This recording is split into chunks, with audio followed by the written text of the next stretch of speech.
బిడ్డ వింటున్నావా? సహోదరి, సహోదరుడా,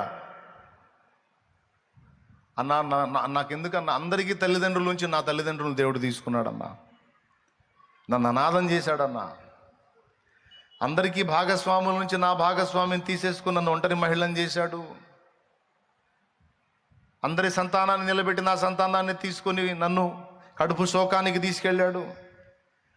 నన్ను ఇలా చేశాడు, నన్ను అలా చేశాడని నువ్వు వేదన పడుతున్న ప్రతి విషయము అది నీకు సేవే చేసిద్ది కానీ కీడు చేయదు. ఎందుకంటే దేవుడు నిన్ను ఏర్పరచుకున్నాడు.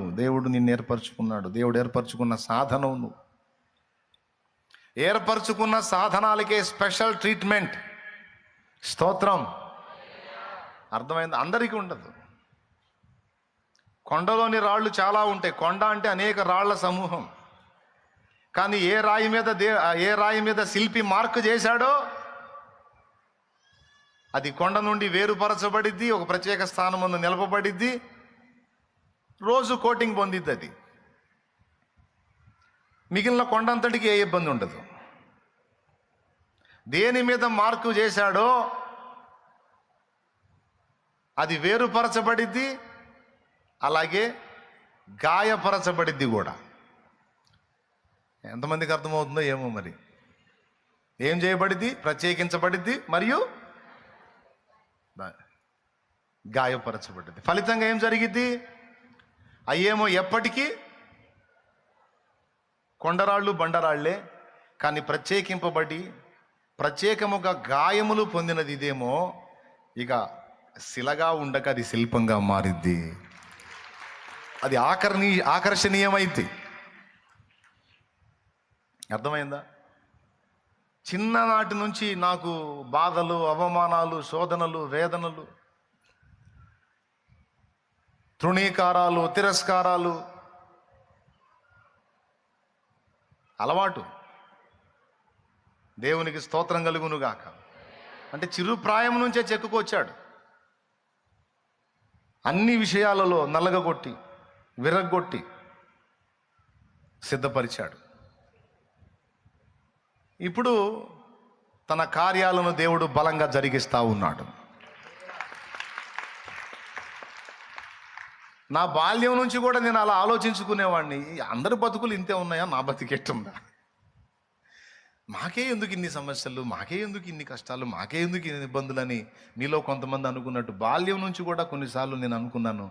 కానీ ఇప్పుడు జీవితాన్ని చూసిన తర్వాత ఆహా, ఇంతగా నన్ను ప్రేమించినది నీ రూపము నాలో రూపించుటక. ఇంతగా నన్ను ప్రేమించినది నీ రూపము నాలో రూపించుటక. ఇది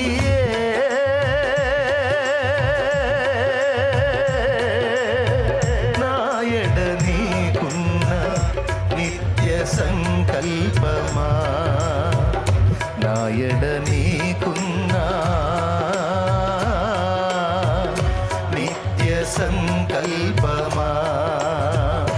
ఇంతగా నన్ను ప్రేమించినది నీ రూపము నాలో రూపించుటగా.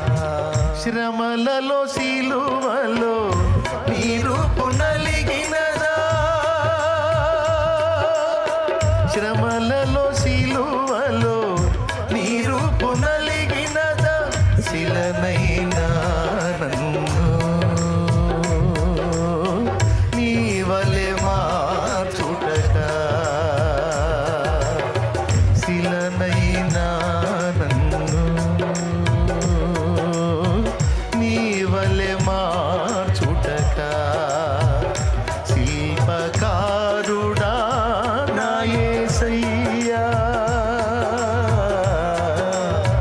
మలచుచుంటివా నీ పోలికగా. శిల్పకారుడా నా యేసయ్యా, మలచుచుంటివా నీ పోలికగా. ఇది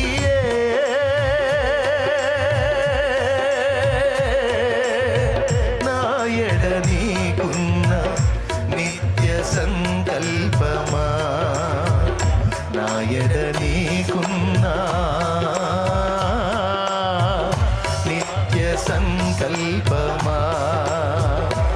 దేవునికి మహిమ. సంకల్పాన్ని నీ ఎడల నా ఎడల కలిగి ఉన్నాడు కాబట్టే మనల్ని ప్రత్యేకపరుచుకున్నాడు, ప్రత్యేకముగా నిర్మించుకుంటున్నాడు. ఎందుకు నిర్మిస్తున్నాడు అంటే, నువ్వు కోరావు కదా ఇతరులకు నన్ను దీవెనకరంగా ఒక ఈవిగా, ఒక బహుమానంగా నన్ను చేయని అడిగావు కదా, అందుకు దేవుడు నీ మీద ఆయన పని మొదలు పెట్టాడు. సహోదరుడా, నువ్వు కృంగిపోవాల్సిన అవసరం లేదు. సహోదరి, నువ్వు కృంగిపోవాల్సిన అవసరం లేదు. ప్రస్తుతం నువ్వు ఒకవేళ శ్రమ కొలిమిలో కాలుతుండొచ్చు, ప్రస్తుతం ఇబ్బంది కొలిమిలో నలిగిపోతుండొచ్చు. కానీ గుర్తుపెట్టుకో, దీనంతటి ముగింపు, దీని ఫలింపు ఏంటో తెలుసా? నువ్వు శ్రేష్టమైన ఈవిగా మారబోతున్నావు. నువ్వు శ్రేష్టమైన ఈవిగా మారబోతున్నావు. ఇది జరిగి తీరిద్దంతే, దాన్ని ఎవ్వడు ఆపలేడు. ఎందుకంటే ఇలాగూ చేయడానికి పూనుకుంది దేవుడు.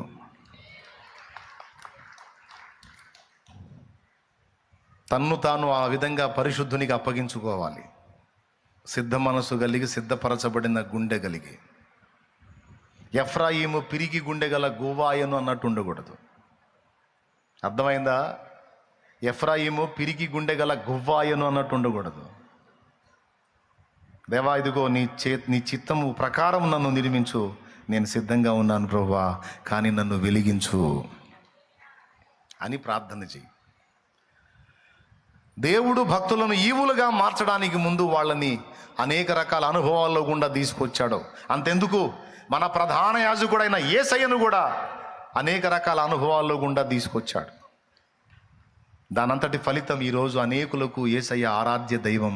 అన్ని నామముల కంటే పైనామము యేసు నామం. అన్ని నామముల కన్న పైనామము యేసుని నామము. ఎన్ని తరములకైన కొనియాడతగినది క్రీస్తు నామము. యేసు నామము జయం జయము, సాతాను శక్తుల్ లయం లయము. యేసు నామము జయం జయము, సాతాను శక్తుల్ లయం లయము. హల్లెలూయా హోసన్నా హల్లెలూయా హల్లెలూయా ఆమేన్. హల్లెలూయా హోసన్నా హల్లెలూయా హల్లెలూయా ఆమేన్. దేవునికి మహిమ. ఓకేనా? మొట్టమొదటిది ఏం చేయాలి? సంఘమునకు, సమాజమునకు ఈవిగా నువ్వు మారాలంటే ఏం చేయాలి? ఏదో ఒకటి చేయాలా? ఏం చేయాలి చెప్పు? నిన్ను నువ్వు బలిపీఠం మీద దేవునికి అర్పణగా అర్పించుకోవాలి. ఏం చేయాలి? ఓకేనా?